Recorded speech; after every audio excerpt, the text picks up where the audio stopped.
warahmatullahi wabarakatuh.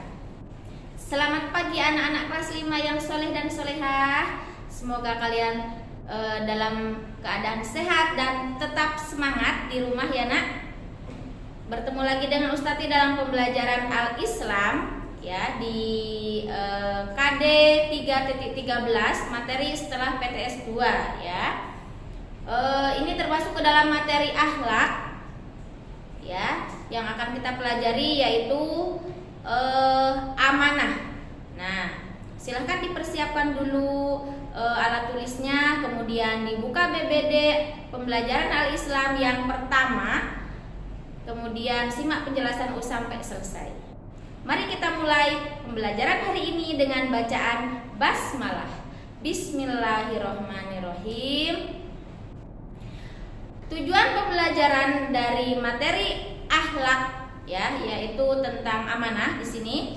Yang pertama yaitu siswa dapat menyebutkan pengertian apa sih amanah itu. Nah, kemudian tujuan yang kedua dapat menunjukkan ayat Al-Quran dan hadis yang menjelaskan tentang amanah.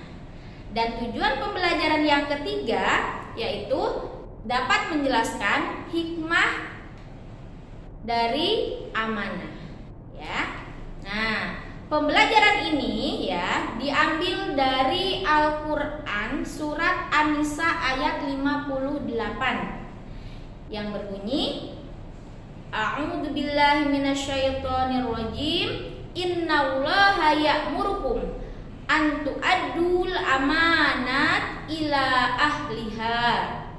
Artinya apa? Sesungguhnya Allah itu menyuruh kamu menyampaikan amanah kepada orang yang berhak menerimanya. Nah, sekarang kita masuk ke materi. Apa sih amanah itu? Nah, amanah memiliki dua pengertian ya nak. Yang pertama menurut bahasa dan yang kedua menurut istilah. Apa amanah menurut bahasa? Yaitu dapat dipercaya. Sedangkan amanah menurut istilah yaitu segala hal yang dipertanggungjawabkan kepada seseorang, baik hak-hak milik Allah maupun hambanya, baik berupa harta benda, pekerjaan, perkataan, atau kepercayaan hati. Nah, ini termasuk ke dalam pengertian amanah menurut istilah. Lawan kata dari amanah itu apa sih Us? Yaitu khianah. Ya, amanah dapat dipercaya, khianah itu tidak dapat dipercaya, ya, mengingkari. Nah, orang yang berkhianat termasuk orang yang munafik. Ya, setiap orang munafik itu akan merugikan orang lain pastinya, dan ini sangat dibenci oleh Allah. Seperti hadis Rasulullah ya, sesungguhnya agama Islam itu mewajibkan kepada kita, yaitu kaum muslimin, untuk bersifat amanah, yakni berlaku jujur dan juga dapat dipercaya. Apapun status kita, mau status sebagai siswa, status sebagai pegawai, petani, pedagang ya, orang tua dan yang lainnya, maka semuanya dituntut untuk selalu bersikap amanah dalam hal apapun ya nak ya.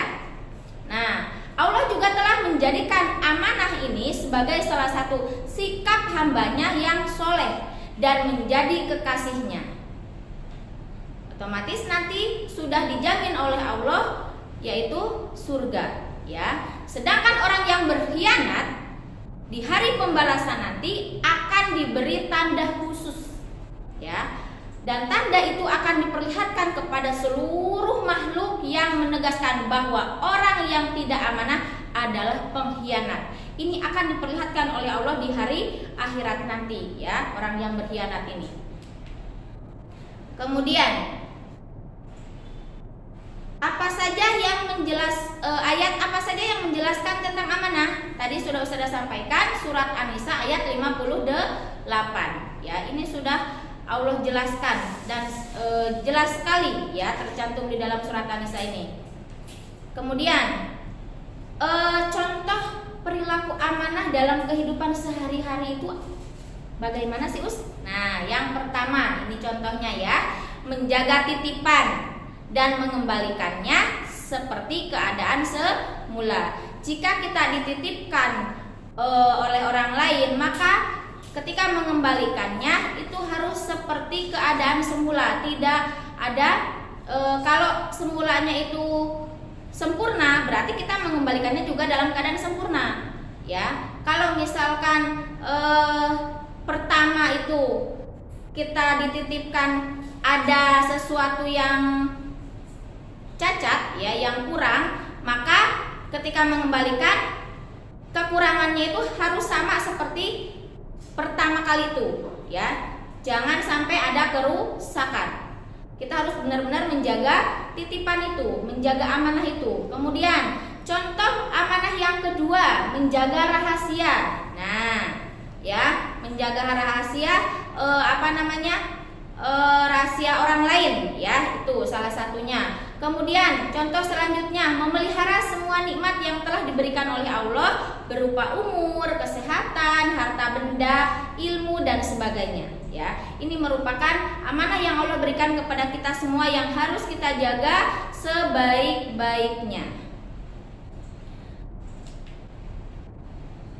Nah, sekarang kita masuk ke hikmah. Apa sih hikmahnya jika kita itu berbuat amanah ya? Yang pertama, pastinya dapat dipercaya oleh orang lain. Ini merupakan modal yang sangat berharga ya dalam menjalin hubungan atau berinteraksi antar sesama. Kemudian, hikmah yang kedua, mendapatkan simpati dari berbagai pihak, baik itu kawan ataupun lawan ya. Lawan pun akan bersimpati jika kita itu berbuat baik. Kemudian hikmah yang ketiga, hidupnya akan sukses dan selalu Allah mudahkan dalam setiap langkahnya bagi orang yang berbuat amanah ya.